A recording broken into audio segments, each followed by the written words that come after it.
I'm like such a nerd with like vitamins and minerals, but they can make such a difference. And like talking about the importance of those in your diet, especially if you're an athlete, and like what they can do for you is like so fascinating. I love just like teaching others. Food is cool and it's so powerful. And if we can use it to essentially be like a performance enhancing drug, like it has that much power.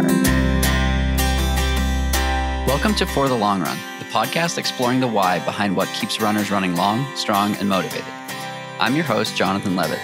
Through personal and professional connections in the running world, I have the privilege of getting to know some amazing athletes. I've always been fascinated by the psychological aspect of running, and this podcast is aimed at exploring this and much more. I hope you enjoy.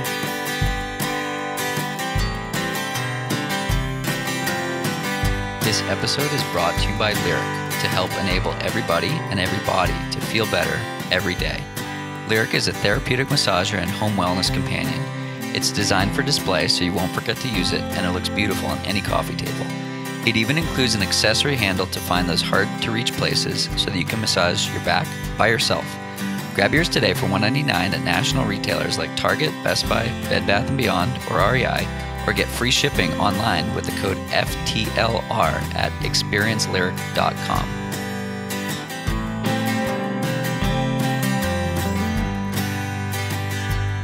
Have you guys heard of Beam? I have been absolutely loving their products lately.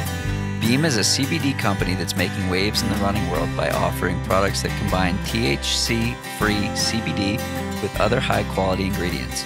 It was founded by two ex-professional athletes with the idea that everyone should have the chance to experience what better feels like. Whether you're sore or stressed, Beam is key for recovery and self-care. Try it for yourself with 15% off using the code FTLR from beamtlc.com. I recommend Beam Dream Powder or the Focus Capsules.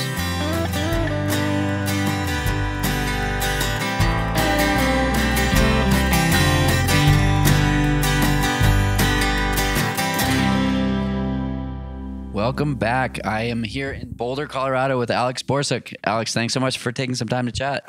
Thank you for having me here. I'm so excited to be on this pod. Of course. It's been a long time coming, and I'm excited to dive into it. Same. Let's do it. So first question is always a tough one. Who is Alex? Ooh, that is such a tough one. That's so tough. I am a runner. I guess a mountain athlete. I live in Portland, Oregon. I'm a Midwest girl. I moved from Ohio to the West Coast 8 years ago. And yeah, I'm a dog mom and I'm a dietitian. I work primarily with athletes, and all my other free time, I probably just spend in the mountains. Nice. So given this is a running podcast, we'll start there and dive into all the other stuff, I'm sure. Do you remember your first run? First ever run? First ever run. Yeah, I think it was just around my neighborhood. I played soccer growing up and I actually hated running. And my first run was probably running around the neighborhood, like for soccer tryouts. And I think that's it. It's pretty boring, but. And so a lot of time has elapsed from then till now. What did that journey look like? Oh man. If you would have told me at any point from being young to probably like through college that I would be like a runner, I would have laughed. There's no way. I didn't like associate with it. I didn't really enjoy it. I did a marathon, my first marathon in high school actually, for like a senior class project, but I did it for all the wrong reasons. And so my relationship with running was never a good one for a while until I kind of moved out to the West Coast and running became more of this like joyous thing I got to do outside and like explore these new areas, and took a whole new meaning for me. Why do you think it was for all the wrong reasons? Oh, I mean, very broadly, I did it as a way to somewhat like mask an eating disorder. And so I went into it knowing or being pretty deep in one, and then using running as a way to burn a lot of calories, not eat a lot of food, and play it off as like I'm doing something cool and healthy, but it wasn't. And at what point did you realize that? Oh, like years later. Yeah, it was a very rocky relationship with running for a while. It's all the things I was doing with running in my like late teens and early 20s were very much geared towards like very negative outcomes. Do you think that has anything to do with the work you do professionally now? Absolutely. I knew for a long time that I wanted to go into nutrition, but I wasn't sure exactly what area I wanted to focus on. Nutrition is fascinating. There's so many different avenues that you can take. some of my own experiences and then just seeing people close to me going through some of the same things and learning eventually by seeing my own dietitian and having my own support team was like, whoa, food is super cool and super powerful. And like, we can use it for good and not use it like for bad or like against us. It's very cool. And I want to make sure that everyone else knows that too. So where did that transition for you occur? Probably, I'd have to say in like middle of college. So as I was like probably a couple years into my program. And so what did it look like? I like with a bunch of like help and therapy and a good support team, I started to think on my own personal terms that like food is fuel and food is good and food can do so many awesome, amazing things for us. And then just learning the knowledge in school that like how cool food is, like different nutrients, micronutrients, vitamins and minerals and all the powerful things it can do for us. Kind of just like changed my whole mindset around it and was like, this is cool. Like this is actually a way to get like stronger and faster and better and happier. And we're using it for all the wrong reasons. So if you, knowing what you know now, had to talk to high school Alex, who was running a marathon for, as you said, all the wrong reasons, what would you say? That's a tough one. I think first I'd say like, no one really cares. Like if you're not doing it because you don't enjoy it and that's like the primary reason why you're doing it, then like, don't do it.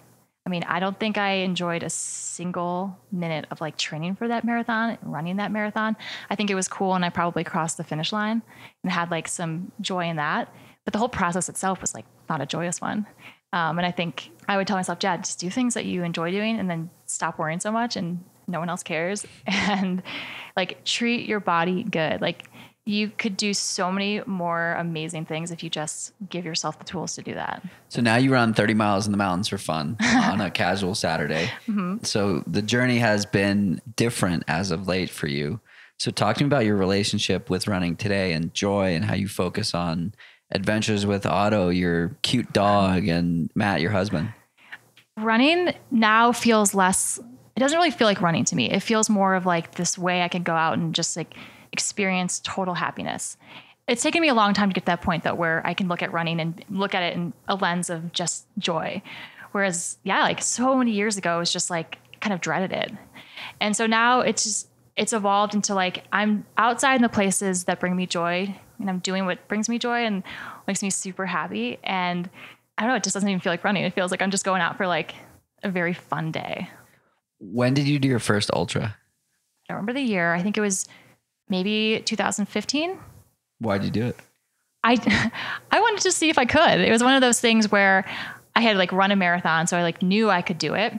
But moving out to the West Coast, seeing these trails for the first time, because Ohio doesn't really have many, if any, trails. So moving out here, seeing these amazing places, these mountains, these trails, and I was like, whoa, this is like an entirely new sport. This doesn't feel like running. This feels like exploration and adventure. And I was like, this could be fun. This could be like a good way to just see if I like enjoy this sport again. And did you? I did, although it like kicked my ass. It was so hard. What'd you run? I ran the Squamish 50 miler. So your first ultra was a 50 miler. Yeah, I was so dumb. I wish someone would have told me like. So why did you pick that? When I first moved out here, I lived in Bellingham, Washington, which is very close to Vancouver, which is close to Squamish. And when I first moved out here, I didn't run a single step. Again, my relationship with running wasn't great. I didn't enjoy it. It wasn't something I like sought out to do. But I was really into rock climbing. And so Matt and I, my husband, we spent almost every weekend up in Squamish rock climbing. And so I felt like I had a special connection to this place. The mountains were beautiful. The trails were very cool. And we would go for a hike. I just felt like it was almost like a special place to us. We like made a lot of memories together there the first kind of year we lived out here. And I was like, you know what? I want to run this race because it's in this area that I think is really special. So. And what was that first finish line like? It was cool. It was hard. The whole time I was like, I know I'm going to finish. I just don't know when or how, but I'm going to do it. And I finished and I was like, I mean, it was humbling. It was super humbling. And looking back at that race, I'm pretty sure I walked 95% of that thing. I did not train properly. I went out. I don't even know what I thought. I have no idea what I thought, but it was really hard. I felt excited and I felt, I don't know, like this, I felt like I almost felt like this is where I belong. Without really knowing that, I just felt like almost like this relief, like what an amazing experience. And I didn't even know what to expect, but it just ended up being so amazing. I was like, I kind of want to do more of this, but like after I recovered, because it was really hard. So When things got hard in that first race, how did you get through it? I don't know. I think I look at everything as an adventure, and I didn't grow up racing. I grew up, playing soccer. So I didn't train in cross country or do workouts or train or anything. And so even races now to me still feel like an adventure. They don't feel like I get to the starting line and I feel super anxious and the gun goes off and I have to run really fast or anything. I'm like, oh, I'm here. Let's just go play in the mountains for a bit. So very cool. What is the current training goal? I have no idea. I had a big race this year that I spent a lot of time and effort training towards.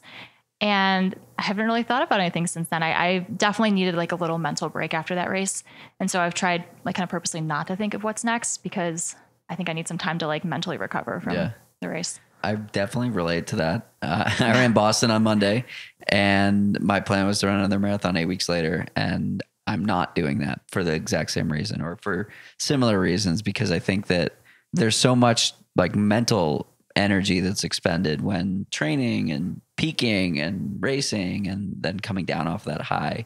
And many of us haven't raced in 2 years and it's like amplified in some way, even without, 5 races in a year. Mm-hmm. Yeah. I feel like, anyone who runs knows that running is just as much mental as physical. And if you don't go into a race with like, feeling like really healthy mentally, like you may not finish or you may not do as well as you want to do, or even if you are like physically trained up to it. And I think it's super important to respect that after race too. If you finish and you're like not psyched on the race or feeling bad about something, like eventually like poor mental health like that will end up leading to like a physical injury. Right. So I think it's super wise when you do like notice you're feeling like that to just take a step back and reevaluate. For sure. So we've talked a lot about mental health offline, I guess, but talking about your relationship with mental health. Whoa, that's a loaded question. I know. I definitely struggle a lot with anxiety.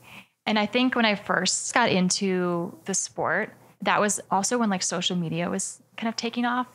Instagram was just a thing. And I definitely got stuck into the trap of like, well, comparison for sure. It's really hard online to not compare yourself to other people, even though we all know it's just this like, it's not really someone's life. It's like a very small percentage of it, but it's still hard when it's in your face. But then also that just comparing, like not against other people, but just comparing yourself too. It's like, wow, this person can do this every weekend. Like, why can't I? So then I got stuck in that in the very beginning when I first like moved here and was like, I have to do something epic every weekend. And like, it has to be the coolest thing. I will accept nothing less.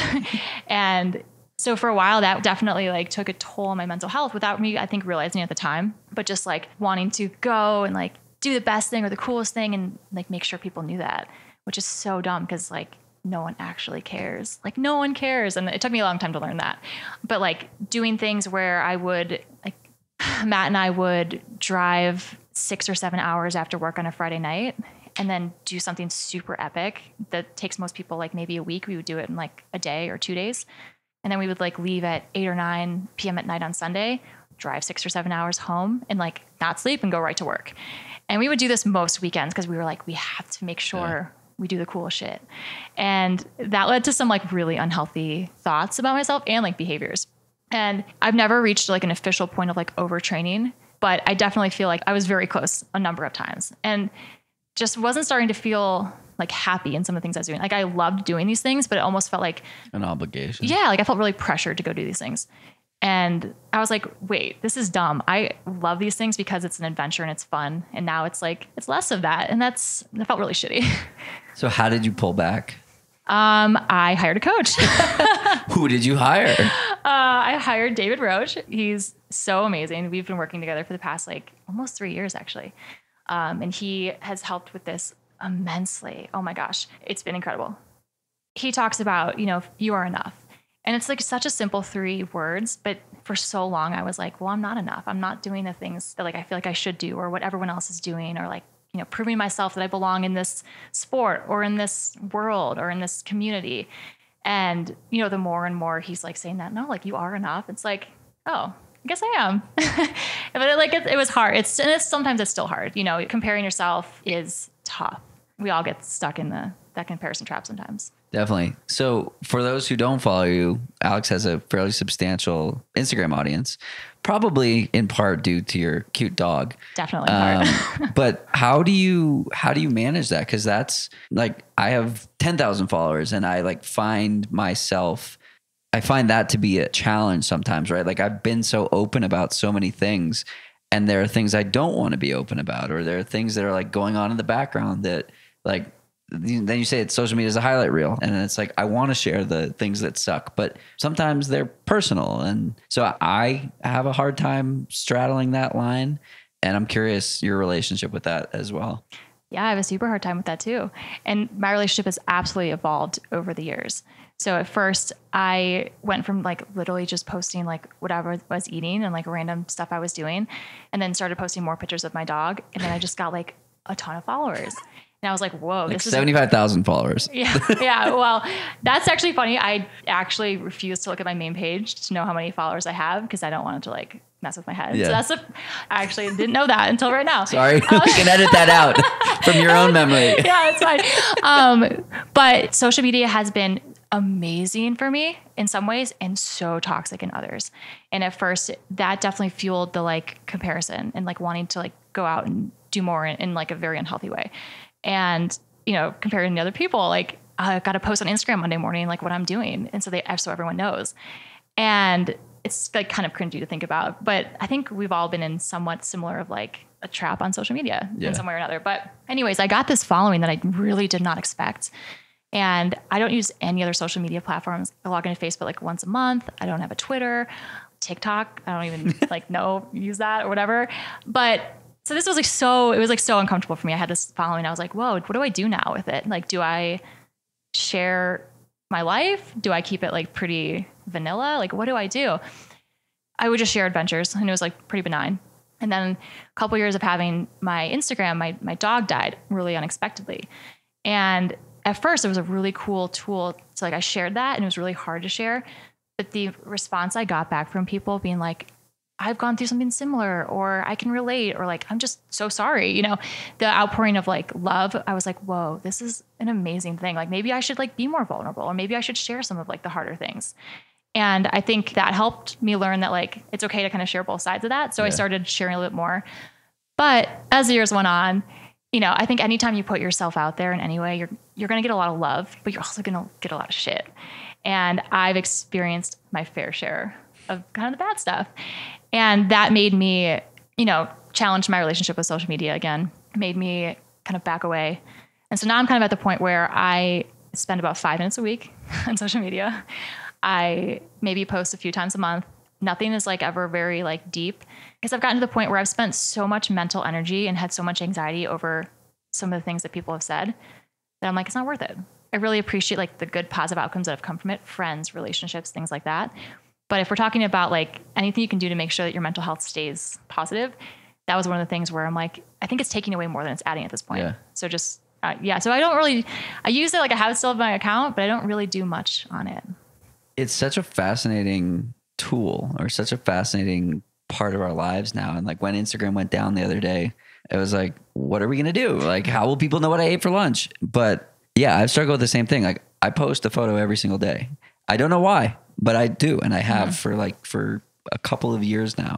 I find this conversation fascinating, and I was looking forward to having it with you. And the reason I find it so fascinating is because it's one of those things like, do people care? Like at the end of the day, it's the journey, it's the like meaning that you add to your own experience that is the only thing that matters, and the relationships you have with other people and whatnot. And so every so often I get into this, like, what the hell is the point of me posting a running photo every single day when there are like plenty of other important things going on in the world that are like so much more important than running?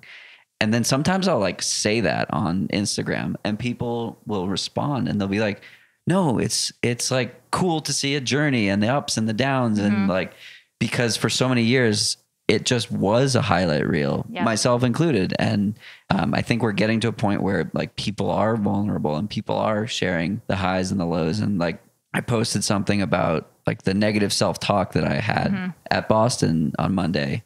And I think that stuff is important. Like, I think if you looked at my race, like I ran a 3:36. For some, that's fantastic. For me, it was not anywhere close to what I was expecting.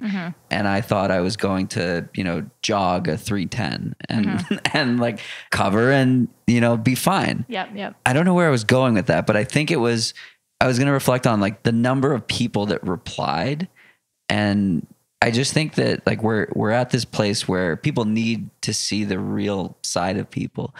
And then it's like, well, how far is too far? You don't want to be a sob story. Right. So it's like such a challenging balance. It is. I mean, I've had so many people reach out and be like, the things that you shared, so meaningful. I'm so glad like it's helped me or it's made me rethink things. And like those messages mean more to me than a lot of things. Like it's cool to know to be a part of someone else's journey and to like be vulnerable and do that. Cause I feel like probably a lot of people, I am more vulnerable than like probably most people on social media, but I am careful of sharing other things because I think once you become super vulnerable, people feel very privileged to know all the details of your life. And then if you don't share them, then it just feels like people, I don't know, they like not lose respect. It's such an interesting world.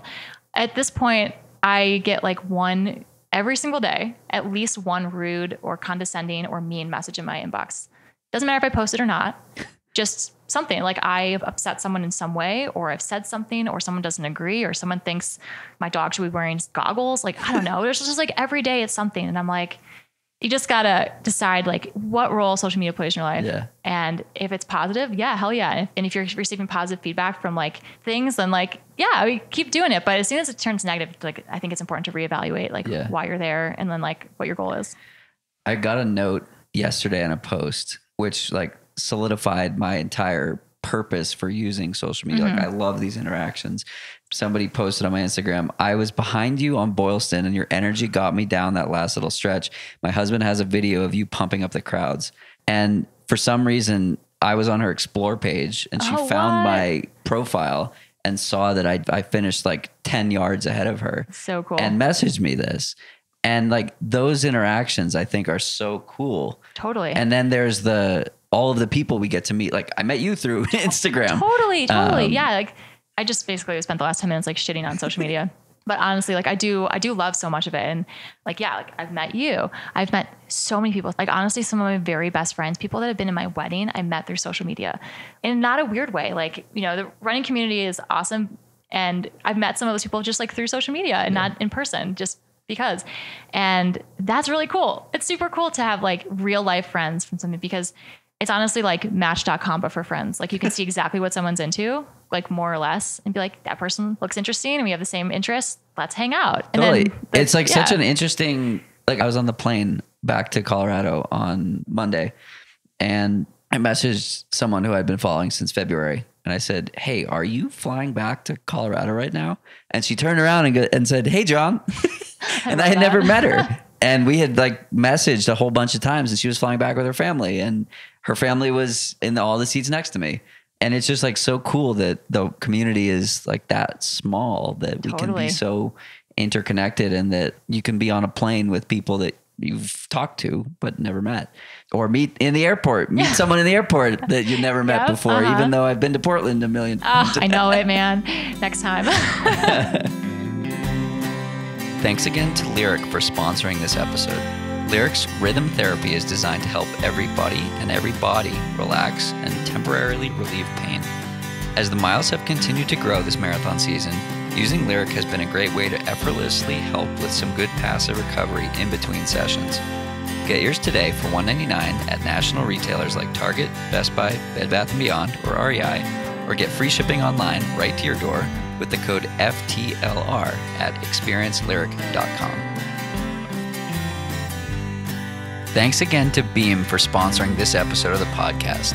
Did you know that you can get a subscription to Beam's Dream Powder? It's what I use most nights before bed to help with a refreshing night's sleep. When you subscribe, you'll get the Dream Blend with a bunch of perks like even better pricing, free shipping, a free mug, and a drink frother just for signing up. Dream helps me wind down at night, and it's made with compounds like melatonin and magnesium that support a better night's sleep. Make sure to use the code FTLR at checkout for an extra 15% off the already discounted 20% off monthly rate. And now back to our conversation.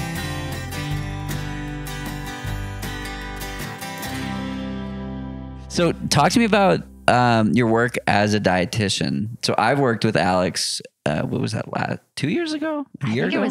Yeah, at least 2. Anyway, I did some blood work. I shared it with her and she gave me some great advice. And the long and the short of it was eat more and eat more carbs, which is a recurring theme. But talk to me about how you work with athletes and we'll go from there. Yeah. So I love my job. I love it so much. So I am super privileged to work with athletes of all levels. And I work with anyone, but I feel like I've been mostly working with athletes the last few years, which has been great. But I am a huge fan of like personalized nutrition and knowing that why we eat food, we don't just make a simple decision of like, this sounds good, I'm going to eat that. There are like a million other factors that impact why we choose those foods we eat. You never just open the fridge and you're like, I'm going to eat that. There's so many other things that go into that. And so I like to work with people to like make changes based on emotions surrounding food rather than just like eat this, eat that type of thing, or like learning why food's important. So like I mentioned earlier with like micronutrients, and I'm like such a nerd with like vitamins and minerals, but they can make such a difference. And like talking about the importance of those in your diet, especially if you're an athlete, and like what they can do for you is like so fascinating. I love just like teaching others. Food is cool and it's so powerful. And if we can use it to essentially be like a performance enhancing drug, like it has that much power. Dope your diet, not your blood. I love that. Is that someone's catchline? I'm going to like take that. So Ashley Reaver, the lead nutrition scientist and dietitian at Insight Tracker, that's her line. I love it. That's so good. But yeah, just like I like to learn why people make the food decisions they make and make decisions from there. So someone could eat a certain thing for a certain reason. And if you're telling that person, hey, don't eat that food anymore or eat more of it, it's not as simple as that. There's like all these things behind it. Like maybe they eat it because it reminds them of home and they're homesick. Maybe they eat it because they think it truly is the healthiest option. Maybe they eat it because someone told them to. So the more I get to talk to someone and make this nutrition approach very personalized, the more these changes stick instead of just being like, eat more kale and add chia seeds to your smoothie. Like boring. You know, I want to make sure we do things that like actually benefit that person from like inside of their brain, inside of their heart, you know. What's been the most surprising takeaways or discoveries that you've had as a dietitian? I could do a whole podcast on this. In terms of like working with people or things I've seen, or not necessarily things you've seen, but like your work as a dietitian. The most surprising thing. Like people are always surprised to hear X, or people love hearing Y or something like that. Yeah, I think one of the big things is people think that in order to have good nutrition or be nutritious or eat well, they need to eat well 100% of the time. And that's not the case. I always tell my clients, like if we're making like good, positive choices most of the time, I say like 70% of the time, you're doing a damn good job. These get degrees. Yeah. Like nutrition is very, very important. It can make or break how we feel. It could make or break how we kind of feel later in life if we develop like some chronic diseases. Obviously helps immensely in running and recovery, but it's not our whole life. So if we're looking at our life as a pie chart, we have a section for work, section for relationships, section for personal life, mental health, physical health, our own exercise, food. We have to balance all these things in this circle. And when people try to take any of those things, work, relationships, running, food, 100%, like where is the percentage left for all the other things? And so I want that to be food for people too. I don't want this to like consume their life and be like, everything I do revolves around making a strict decision around food. And then they think about it all day long and they're stressed because stress is stress. And so if they're stressed about food, but they're eating well, is that really benefiting them like in the long run? Probably not. Like they might be eating the right things, but they're creating so much stress worrying about it. And so my big thing is like, eat well most of the time. And if you do that, you're going to be set up for success for sure. I love that. So my own journey with food has been interesting. I wouldn't ever say I've had I don't want to phrase this wrong, but so I joined Insight Tracker 7 years ago and I had been like dabbling with paleo and low carb because like, that's what I thought was right. Because that's what you see on the internet and, you know, things like that. And I was getting my information from the wrong places. And my blood work indicated that I needed to eat more. I needed to eat more carbs and eat more protein, actually eat less protein. And I did that and I got like really dialed on a very regimented, I had a very regimented, like, this is what I do. This is what I don't eat. And it was like borderline restrictive. And what was interesting is that my blood work was terrible. And so I thought I was doing all of the right things because that's what I had learned about from the internet and from other people who aren't credentialed to give nutrition advice. Sure. And objectively, it was wrong. And I didn't feel good, and I was tired all the time, and I was frequently injured and not running well. And so fast forward 7 years, and I'm the loosest I've ever been with nutrition, but doing what I need. Yep. And I don't know, 5 to 6 pounds heavier than I have been in a few years. But the running is great, and the mental health is great. And I can go out to eat and not worry about like what's on the menu, or like I'm not looking at menus before I go to a restaurant anymore. I don't know if that like bordered some sort of category or not, but it's been a fascinating personal journey of letting loose a little bit while still doing the basics or the essentials. And I learned that was called intuitive eating. Yeah. Well, first of all, that's amazing. And I'm super happy to like hear that journey from you. And I also think everyone listening. You say love that journey for you? Love that journey for you. I also think everyone should like listen to that and then rewind it and then re-listen to it again and like learn that like, yes, flexibility is key. Like being super rigid about diet isn't going to make you the healthiest person. If you're going to go out to dinner, like you said, and be stressed about what you're going to eat, like that sucks. Like food should be fun. Like food is delicious. It's fun. It gives us nourishment. It's social. And like embracing all aspects of that is important for nutrition, not just necessarily like checking the boxes on nutrients. For sure. Retweet. Yeah. Yeah, it's been fascinating. And to be able to be a part of others' journeys around nutrition through what I get to do for work is fascinating. But it's a whole lot of like debunking myths and like unlearning and helping people unlearn. We talked about this with relationships, but there's a whole lot of unlearning that needs to be done with nutrition in order to have a better relationship with it. For sure. Yeah. Everyone, like what you mentioned about like you weren't sure how to like term your behaviors towards food, but honestly, everyone at some point in their life has had some form of disordered eating. And you don't have to call it an eating disorder because not everyone has that. But everyone has some form of eating patterns that are maybe not sustainable, or like, normal on paper. Right. We've all been raised by people who also have different relationships with food. So like we bring in all of these other influences and that influences how we eat. So whether it's like the media, whether it's our parents, our friends, our coaches in high school or college, like we're all bringing in baggage, food baggage. Right. Food baggage. Now we're talking. Yes. What's in the food baggage? Definitely ice cream. Okay. Ice cream with sprinkles has to be. Okay. Pizza for sure. Tacos, no doubt. Those are probably the 3 big ones for sure. Sweet. So how does it feel to work with a coach who frequently talks about incorporating fun foods into your diet? Like early on when I started working with David after my long runs, he would put in like lots of fun foods, like big day, like stuff like that. What does that mean to you as a dietitian to see? I love it. I love it so much. Like that's the best thing you can like tell people and encourage people to do, because I think a lot of times when people get really into sports or training, they're like, I have to come back. I have to make a protein smoothie and I have to eat a kale salad. And then they have to just be super regimented. And then it kind of takes the fun out of running or training or the process or whatever. So it's so cool to have a coach who's like, hell yeah, eat ice cream. Like I eat a pint of ice cream every night. And David's like, yeah, I support that. This is great. I think the fun around food and training is so key. I've gotten to know some of the athletes on Team Boss here in Boulder, and the relationship they have with each other and with running and with food is, I think, why they will be the best team in the country soon, if they're not already. They had 5 athletes go to the Olympics and do quite well for the most part. I had Aisha Pratt-Lear on the podcast a few months ago. I guess it was last summer at this point. And we had to reschedule our first time because she had gone to mimosas with the team to celebrate Corey McGee's 800 meter PR, which she ran in practice that day. And Aisha was like very apologetic. She was like, oh, sorry. So sorry about this. I was like, don't apologize. That's fucking awesome. It is. Yeah. And I think that like, that's the dynamic that is so key to long-term health and success. 100% couldn't agree more. Like eating is very important. And like that social aspect around eating and celebrating and having food be a celebration and enjoyment. That's so, so important.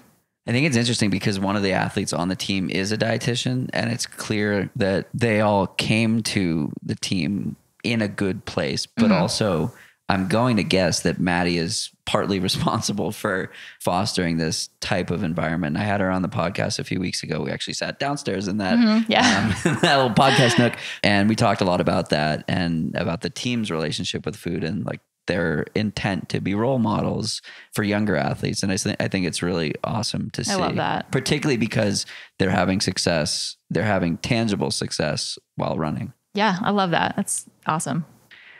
So switching gears entirely. Okay. A question I like to ask on the podcast is, this is a total pivot, but I've already made the pivot, so we're just going to dive further into it. Great. So fast forward 5 years. What are you really proud of? Oh my gosh. I will be really proud if I want to say a race result, which sounds so shitty because it's not that, but I want to be proud of the process that it takes to get to that point. Is it a specific race?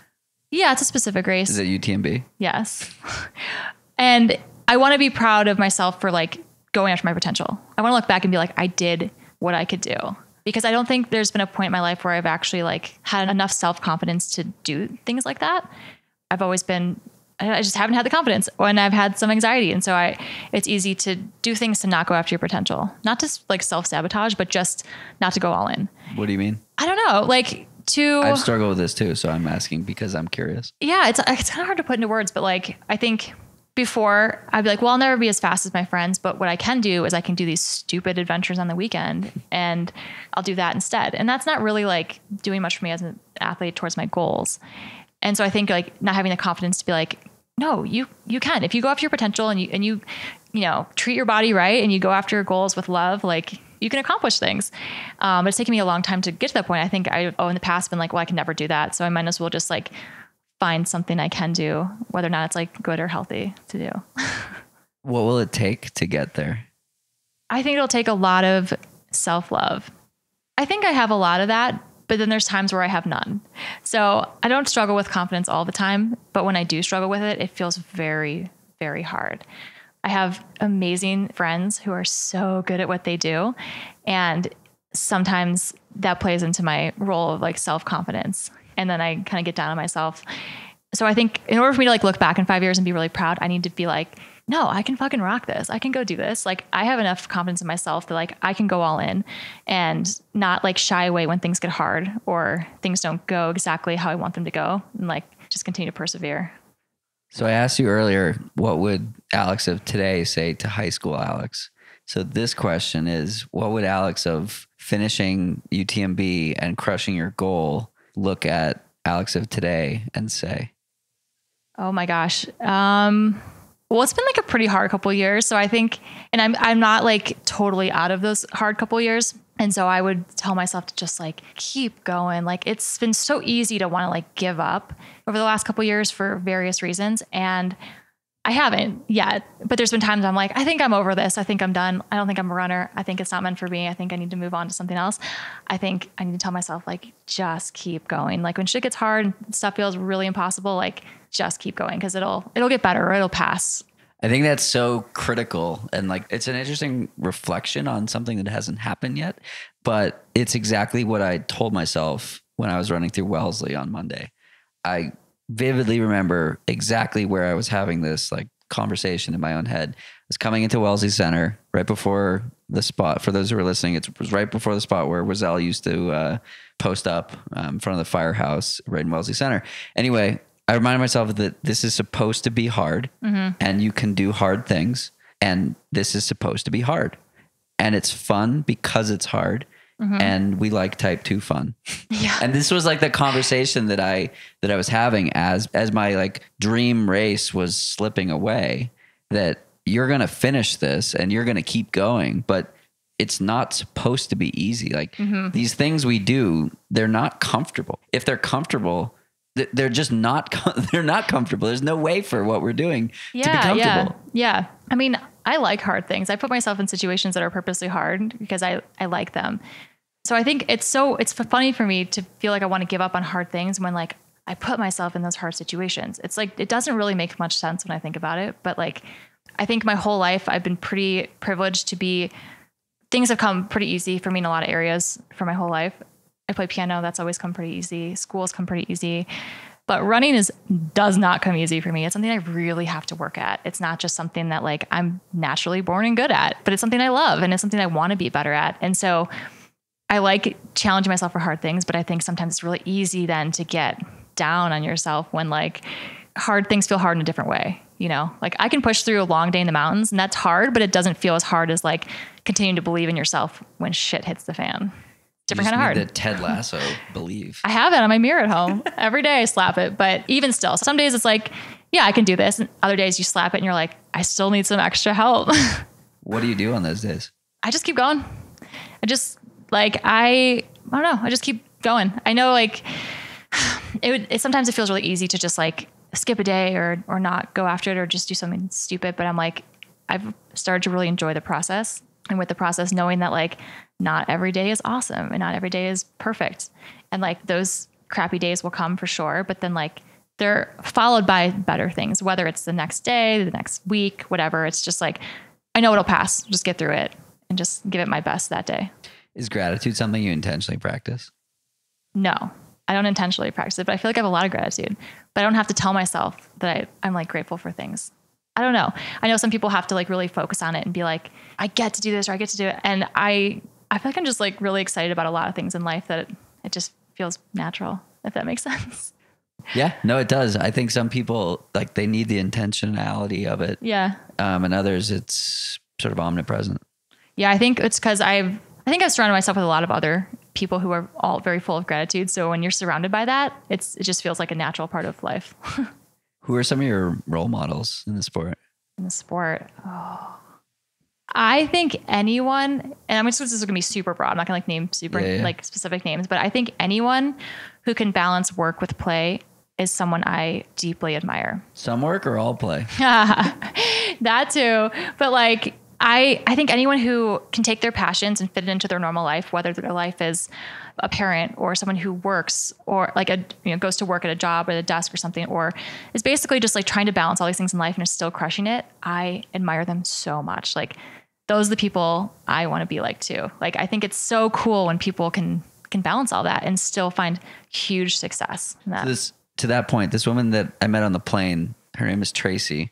She has 3 kids and she runs 75 miles a week at 10,000 feet. Amazing. I'm like, Tracy, how do you do this? This is so impressive. And I know that numbers aren't everything and blah, blah, blah, but her Strava weekly mileage is a straight line. That's amazing. Like, consistency. Wow. Oh my God, this is incredible. Yeah. And she does that with 3 kids and works like all this stuff. And I find that to be so impressive. Like I can barely look after myself. Yeah, right. And I live by myself and like, I don't have that many obligations outside of like do your job and maybe run some miles in the week.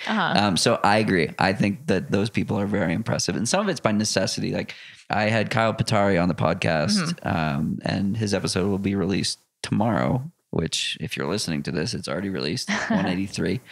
And he talks about necessity being a source of, I don't want to say motivation, but structure for him. So he intentionally makes things challenging for himself so that he can get things done. He's a lawyer. He is a dad. He is a husband and he's a professional runner. And so he just like adds all this stuff into his day so that he's forced to create structure so that he can, go for a run while his kids are playing on the treadmill next to him. Or when they were younger, he would hike with them on his back and that would be his, strength training or whatever. Yeah. And so I find this like forced necessity to be so impressive. Yeah. It's cool. I mean, there's so many people I could name in the sport who I admire. Like there's probably hundreds of people, honestly. But like, it was like this year at Western, super cool to see, like, I'm probably gonna mess this stat up, but I think like most of the top 10 women either have kids or have a full-time job or both. And that is fucking awesome. I love that. Like every one of those women, I'm like, you are amazing. Like to run at that level and have that much success. And also in like their family life, social life, work life. So cool. The whole like carry your kids across the finish line of 100-miler like kills me. I can watch that literally for hours. And I have watched that for hours. Yeah. It's so good. It's incredible. I have so many other questions about everything we've talked about. We might have to do another round of this podcast. But I think the last question I'm going to ask is, what is one thing that you wish people knew about you? And you can't say that you play piano because you already said that. Whoa. This is tough because I'm kind of an open book. Here's one. I stopped drinking this year. I stopped drinking alcohol. And not a lot of people know that for a lot of reasons. I just didn't think that it was doing me any favors anymore.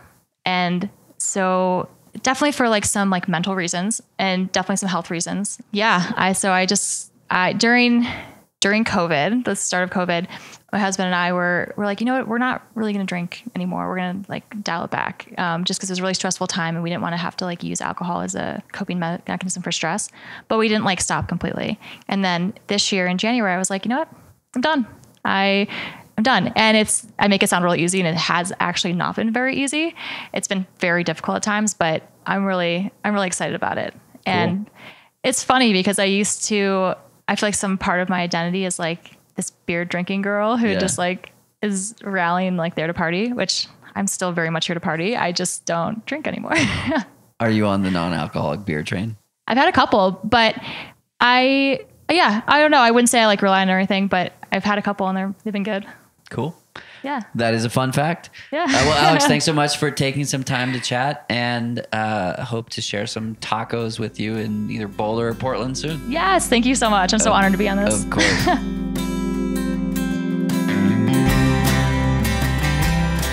That's it for today's episode. Like many long runs, it's sad when it has to end. I hope you join in next time on For the Long Run. And in the meantime, happy trails. If you enjoyed this episode, it would mean a lot to me if you shared it so that others can find it and enjoy it too.